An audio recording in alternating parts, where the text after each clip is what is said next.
நேர்ல வரணும். நாங்களாம் போக விருப்பம் இல்லை. எந்த கூட்டத்துக்கு போய் தான் என் கணவர் இறந்துட்டாரு சார்.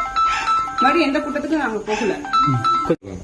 எனக்கு 20 லட்சம் ரூபாய் பணம் வேண்டாம்னு சொல்லி திருப்பி அனுப்பிட்டேங்க சார். நான் எப்படி அனுப்பிச்சீங்க?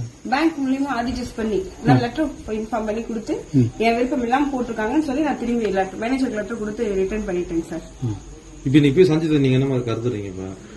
விஜய் வரசரிப்பா யார் கூட்டிட்டு போனது யாருன்னு தெரியாது. அப்போ கட்சியில இருந்து வந்திருக்கோம்னு சொல்லி அவங்களை வந்து கூப்பிட்டாங்க. நாங்க வரலன்னு சொல்லிட்டோம் சார். ஆனா வேற யாரையும் கூட்டிட்டு போயிருக்காங்க. வேற யாரும் எங்களோட பேரை மிஸ்யூஸ் பண்ணி யாரோ போயிருக்காங்க. அது எப்படி தெரியும் உங்களுக்கு? அவங்க வேற யாரோ போயிருக்காங்க. அதாவது டிவில போட்டிருக்காங்க.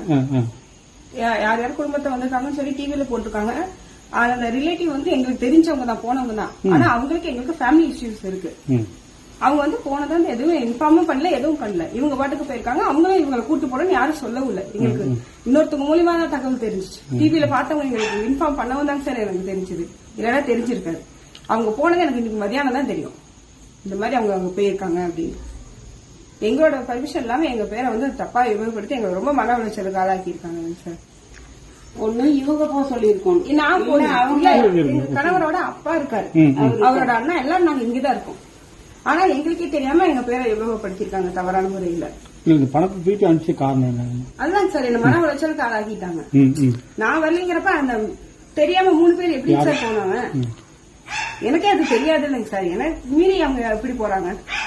ஒண்ணு அவங்களால இன்ஃபார்ம் பண்ணிருக்கணும். இந்த மாதிரி உங்களை குடும்பத்தை சேர்ந்தவங்க கூட்டு போயிருக்கோம். ஆனா எங்களுக்கு அவங்களுக்குமே ஃபேமிலி ப்ராப்ளம் இருக்கு. அப்படிங்கிறப்ப அவங்க எதுக்கு கூட்டிட்டு போனவங்க ராயனூரை சேர்ந்தவங்க தான் சார். எங்க வீட்டுக்காரோட அக்கா தான் அவங்க. அக்கா வீட்டுக்கார போயிருக்காங்க, எங்க சித்தப்பா. ஆனா அவங்களுக்கு எங்களுக்கு ஃபேமிலி ப்ராப்ளம் இருக்கு. அவங்க கூட்டி போனது உங்களுக்கு தெரியாது, இன்ஃபார்ம் பண்ணல. அவங்க டிவில பார்த்து உள்ளூர்காரங்க சொல்லிதான் எனக்கு தெரியும். அது வரைக்கும் தெரியாது. காலையில கடைக்கு போயிருக்காங்க அம்மா, அவங்க கிட்ட சொல்லியிருக்காங்க.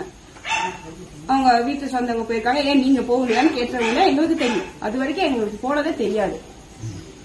எங்களுக்கு ஃபேமிலி ப்ராப்ளம் இருக்கும்போது எங்க மிஸ்யூஸ் பண்ணி அவங்க யூஸ் பண்ணி இருக்காங்க. எங்களோட பேரை கெடுக்கிறதுக்கு எங்களை மன உளைச்சலுக்கு ஆளாக்கணும்னு இவங்க பண்ணிருக்காங்க. ஆனா அந்த பணம் உங்களுக்கு அவங்க உட்காந்து வச்சா 20 லட்சம் வந்துச்சா? 20 லட்சம் போட்டது ஏன் கம்பெனி 20 லட்சம் வந்துச்சு. ஆனா அவர் வந்து நேரில் வந்து ஆறுதல் தெரிவிக்கிறார் தான் ஆரம்பத்துல இருந்து சொல்லி இருந்தாங்க. அதைத்தான் நான் நம்பினேன். வீடியோ கால்ல கூட பேசுறதா நான் சொல்லியிருக்கேன் ஏற்கனவே.